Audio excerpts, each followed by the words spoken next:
Segundo y último vídeo del arte gótico, y aquí vemos la arquitectura civil, que aunque os he dicho que no la vamos a estudiar, pero que sepáis que tiene una gran importancia, sobre todo porque en el gótico es el momento en que el arte empieza a separarse, empieza a independizarse de la religión y empieza a aparecer edificios, empieza a aparecer esculturas y pinturas que soslayarán el tema religioso y que tendrán su lugar propio en la sociedad, aunque lo religioso sigue estando en el centro de la sociedad, pero ya el estilo, el arte, empieza a participar en otros ámbitos aparte del religioso.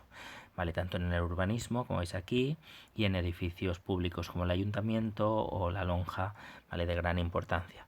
Si queréis ver en directo una de las grandes expresiones del gótico civil europeo, pues no tenéis más que ir a Valencia y ver la lonja, un edificio espectacular con esas columnas helicoidales y con ese aspecto impresionante que tiene. Os recomiendo que vayáis porque merece la pena.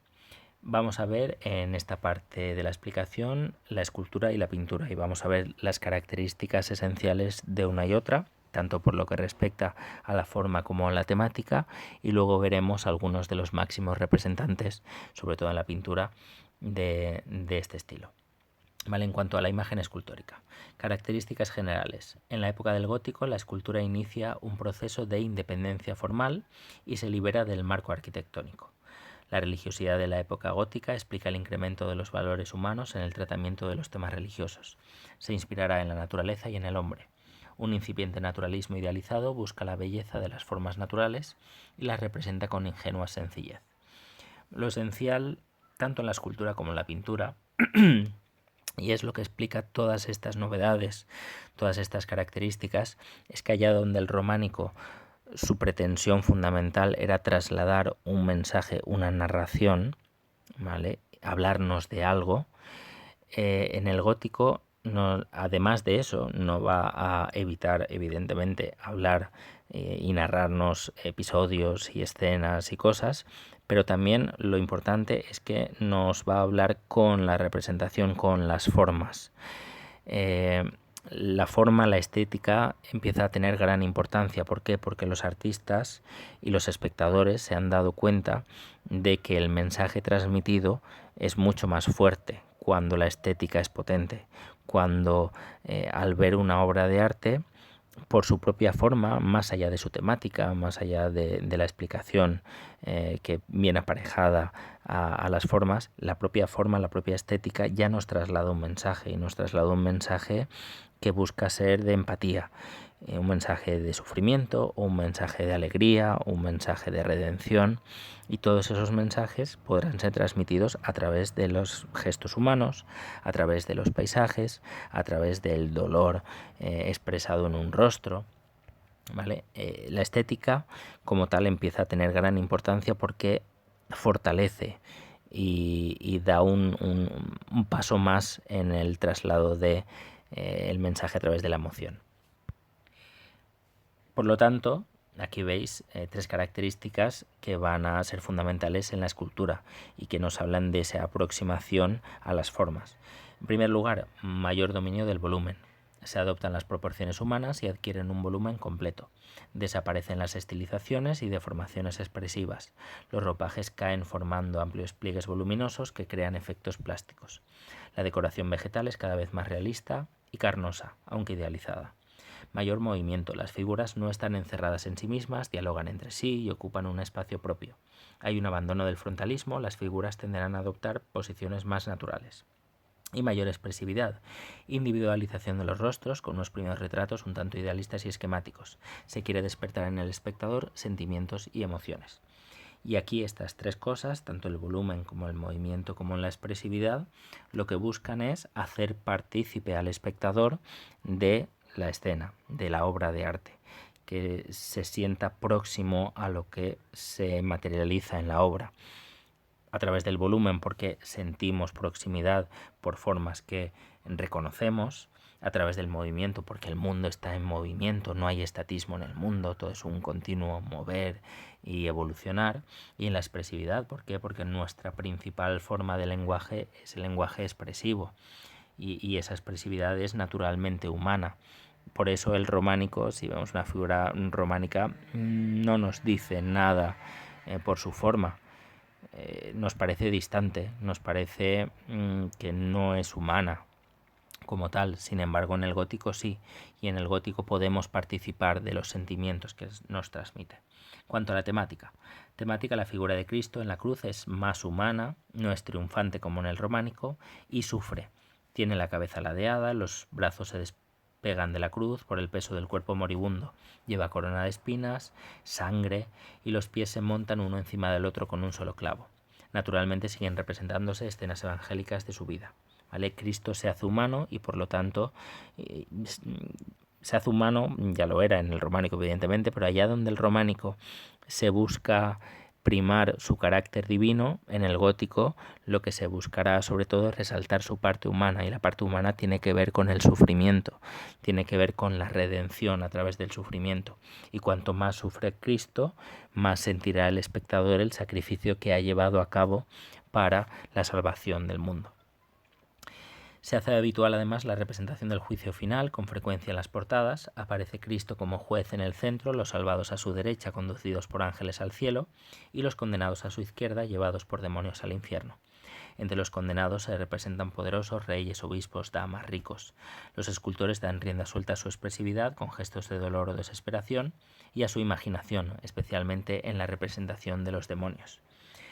Ya no nos basta saber que hay un cielo y un infierno, sino que en el gótico empieza a interesar qué sensaciones nos puede provocar el cielo y qué sensaciones nos puede provocar el infierno. Y eso lo vamos a sentir a partir a través de la expresividad de los personajes que van al cielo y los personajes que van al infierno. Además, aumenta, como veis aquí, la importancia de la muerte. La muerte se representa con frecuencia como un esqueleto, como un cuerpo semicorrompido. Es la gran igualadora, ante los que no existen diferencias de rango de clase. Aparece con frecuencia en sepulcros. Vale, la muerte aparece con una presencia amenazante, en busca de hacer sentir al espectador la necesidad de urgencia en su salvación. La figura de la Virgen cobra gran importancia y además se destacan nuevamente la parte más humana, lo que es la ternura, lo que es la afabilidad. Se trata de una figura maternal. Destacan, como veis aquí, los aspectos y sentimientos humanos, el dolor, la ternura, la protección. La imagen amorosa y dulce de la Virgen con el niño es muy abundante, ya que está considerada como el eslabón entre los hombres y Dios. Son frecuentes las tallas en marfil, lo que origina la característica incurvación. Continúan representándose su vida, la dormición, la asunción, la coronación en las portadas, por ejemplo.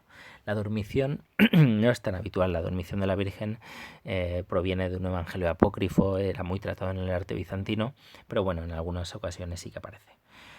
Aumenta el patronazgo de los santos en ciudades, corporaciones, gremios e instituciones varias, y su representación lo hace también.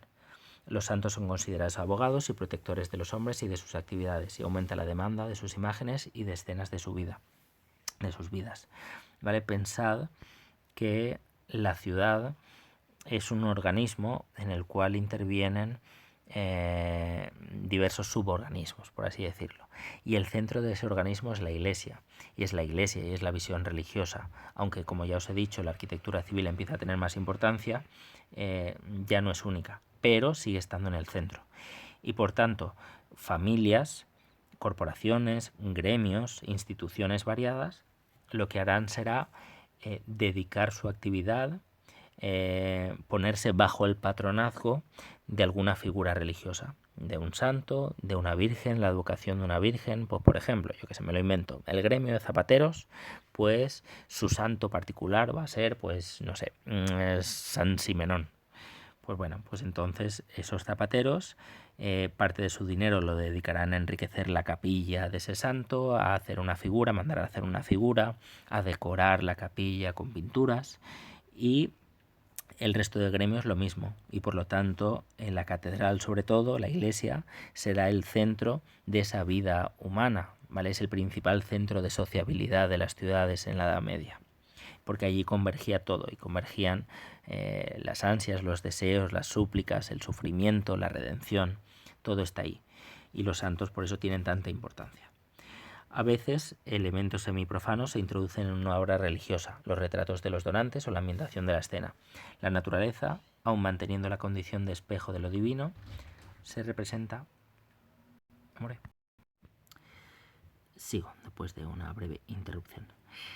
Me había quedado la naturaleza. La naturaleza, aun manteniendo la condición de espejo de lo divino, se representa con más concreción y sirve de referencia espacial para la narración. Se exige cada vez una mayor identificación, especialmente en los temas históricos o profanos. ¿Vale? De nuevo, todo dirigido a hacer más cercano la obra de arte al espectador. Ya no va a ser algo distante, ya no va a ser una imagen de lo sagrado, de lo inalcanzable, sino que será un arte en el que la vida se haga presente y esté presente. También se mantiene el gusto por lo monstruoso y maravilloso, sueños, fantasías, visiones que complementan la vida cotidiana y la tendencia racionalista cada vez más presente. Las gárgolas camuflan su función de desagüe, acogiendo las más asombrosas fantasías escultóricas. Alegorías profanas de carácter satírico aparecerán en las grandes sillerías corales. ¿Vale? Esto, aunque podría parecer una contradicción, porque esa búsqueda de la cercanía a lo humano también se le añade ese gusto por figuras monstruosas, por figuras quiméricas. En realidad esas figuras monstruosas y quiméricas son un complemento más de los sentimientos, de la angustia humana o del miedo humano. Son representación de esos sentimientos, ¿vale? De esas pasiones. No están fuera del hombre, sino que forman parte o buscan formar parte de su ser. Y vamos a ver ya en último lugar lo que es el espacio fundamental de la decoración escultórica en la iglesia, que es la portada, ¿vale? La portada gótica. Y aquí tenéis los principales elementos de la portada, ¿vale?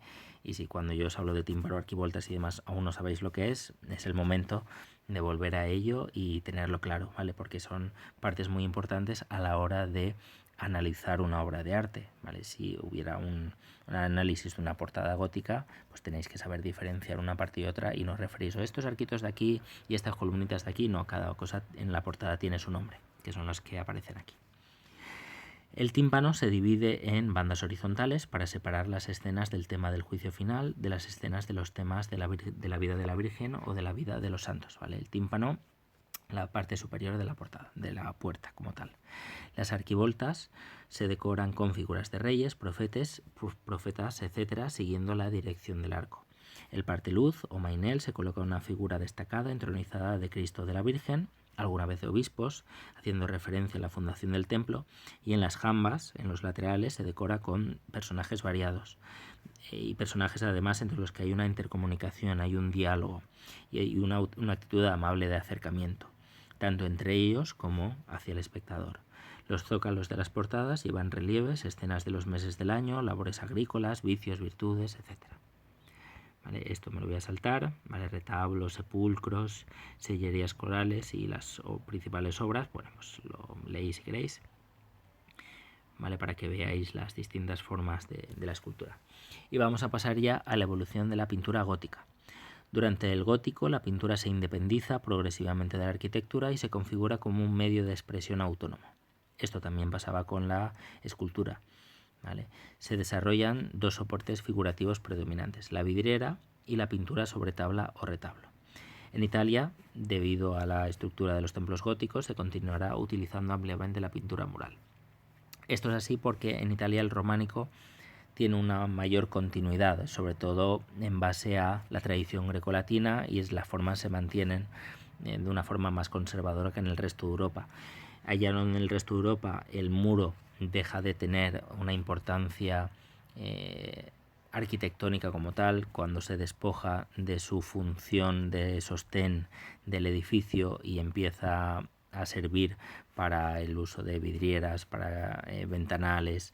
Claro, ya lo que es pintura mural ya no se va a realizar. Sin embargo, en Italia sí, la pintura mural seguirá teniendo importancia, y de ahí que en Italia se den los principales avances en este sentido. Características generales. Al principio es una pintura aún idealizada, amable, que atrae por la belleza del dibujo y con un colorido casi siempre suave. Se usan colores planos sin gradaciones tonales y para el fondo se utiliza el oro, símbolo de la luz, belleza y nobleza y del cielo. Pero su evolución alcanza aspectos nuevos, ¿vale? Parte de lo que había sido la pintura románica, pero va a evolucionar, y va a evolucionar en un sentido de ganar naturalismo, de ganar aproximación a la realidad.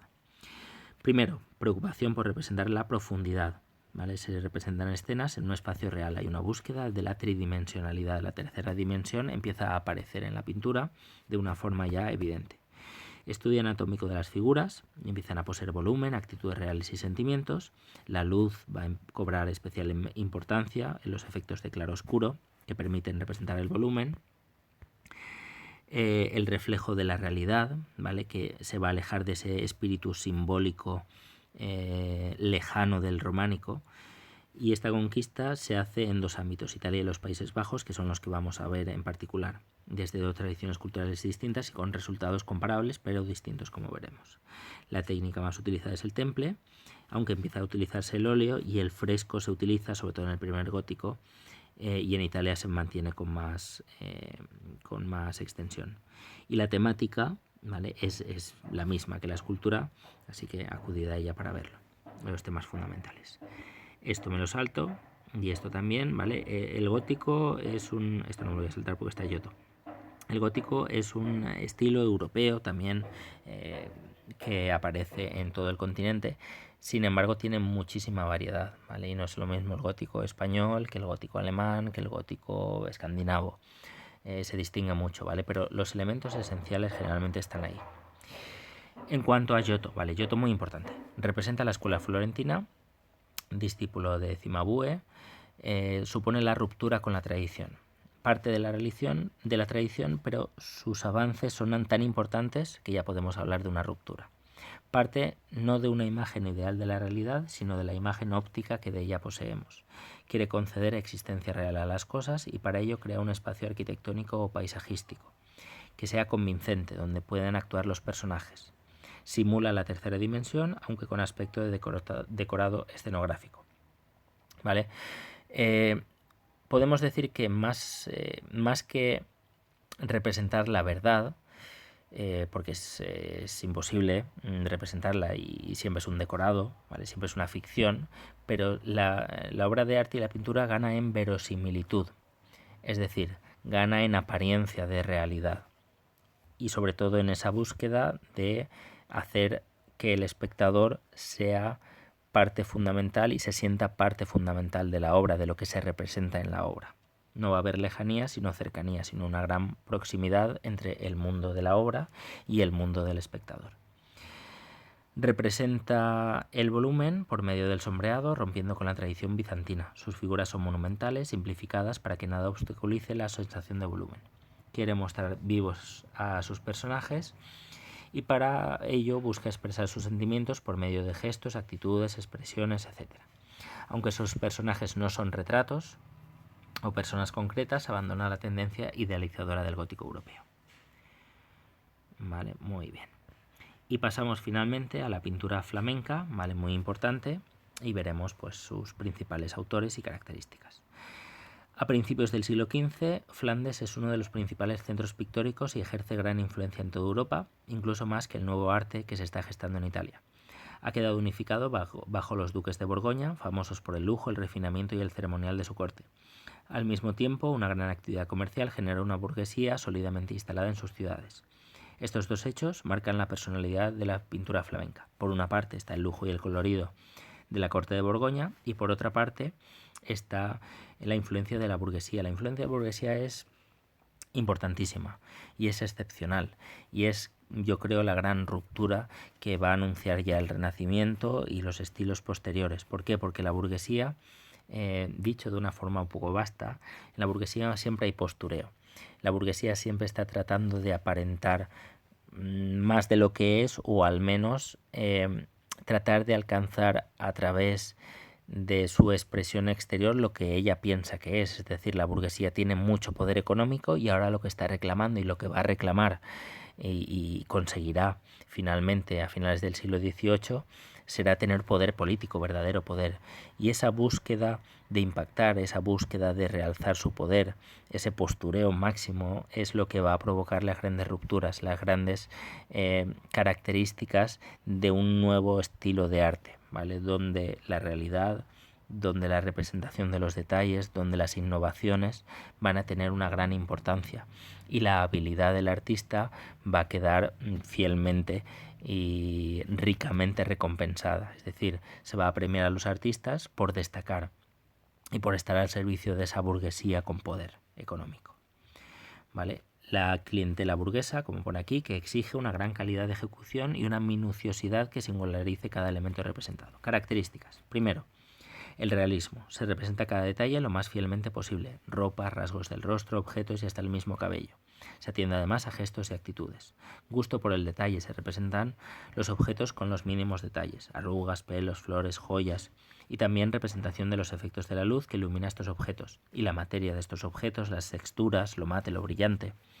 ¿Vale? Se va a buscar una sensación de realidad en los materiales. La perspectiva aérea, además muy importante, en la cual se busca esa tridimensionalidad yendo más allá de las técnicas habituales. Es decir, anteriormente se había buscado la perspectiva, pues, por ejemplo, a través de la perspectiva geométrica, a través de entramados que ganan profundidad. La perspectiva aérea va más allá. La perspectiva aérea se trata de difuminar lo lejano, de esclarecer lo cercano y así adaptar a lo que nosotros vemos. Cuando nosotros miramos un objeto lo vemos claro y lo que hay alrededor lo vemos difuso. El arte busca acercarse a esa realidad biológica de nuestra visión. Transformación y aparición de nuevos temas. El retrato consigue autonomía, el paisaje además entidad propia, y en los cuadros religiosos que continúan siendo la mayoría, los donantes forman parte de la escena, ¿vale? Ese es el grado sumo del postureo. Esto de que los que financian la obra están presentes en las escenas incluso al mismo nivel que los personajes religiosos. ¿Por qué? Porque quieren sentirse y quieren formar parte de ese todo místico de la escena sagrada, ¿vale? Y ser parte de ello y por lo tanto aspirar a ello. Además hay una creación de un espacio pictórico mediante la difusión de la luz sobre los objetos, y para ayudar a crear este espacio y la inmersión del espectador, los flamencos utilizan recursos efectistas, como por ejemplo la utilización de espejos, ¿vale? O la utilización de materiales evanescentes en la atmósfera, o la búsqueda de grados de luz y de sombra, o de rayos que iluminen aquí y allá, ¿vale? Todo será un espacio que trate de ser lo más verosímil posible. Y por último el óleo, que tiene una gran importancia porque permite en gran medida este tipo de innovaciones. Esta mezcla del aceite favorece la representación del detalle, favorece la representación de los materiales porque permite crear varios niveles, varios lo que se llaman veladuras, ¿vale? Una mayor riqueza en el colorido, y todo ello, como por aquí, en su soporte fundamental, que es la tabla, ¿vale? La tabla, el óleo sobre tabla, que es el marco fundamental de la pintura flamenca. Representantes, pues aquí tenéis a Jan van Eyck, fundamental, y al que conocéis sobre todo por su obra del matrimonio Arnolfini, ¿vale? Y conociendo esa obra y conociendo sus características, como esa representación del detalle, ese simbolismo exacerbado, esa riqueza del colorido, esa representación del retrato, los elementos que proporcionan sensación de espacio, como el espejo del fondo.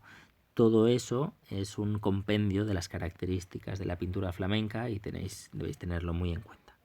Otros, pues tenéis a Roger van der Weyden, por ejemplo, del que su descendimiento es importantísimo, o el Bosco, que digamos que va un poco más allá de lo real y crea, como pone aquí, mundos imaginarios, oníricos, que luego el surrealismo recogerá, ¿vale? Y será un referente fundamental para esa vanguardia.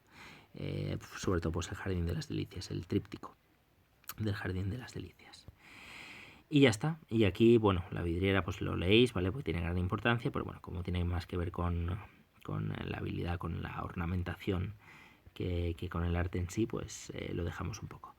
¿vale? Pensad eso, pensad que el gótico tiene características muy claras, a menudo opuestas al románico o más que opuestas, de superación de lo románico, y esa búsqueda sobre todo de participación del espectador, de crear un mundo no alejado del espectador, sino un mundo que se aproxime a la vida y que le hable al espectador y que hable a sus sentimientos y que hable a sus emociones y que le haga partícipe del mundo que quiere representar, ya sea un mundo religioso o un mundo civil, ¿vale? Ya sea un mundo de aspiración al reino de Dios o ya sea un mundo de representación de acceso al poder real en la vida.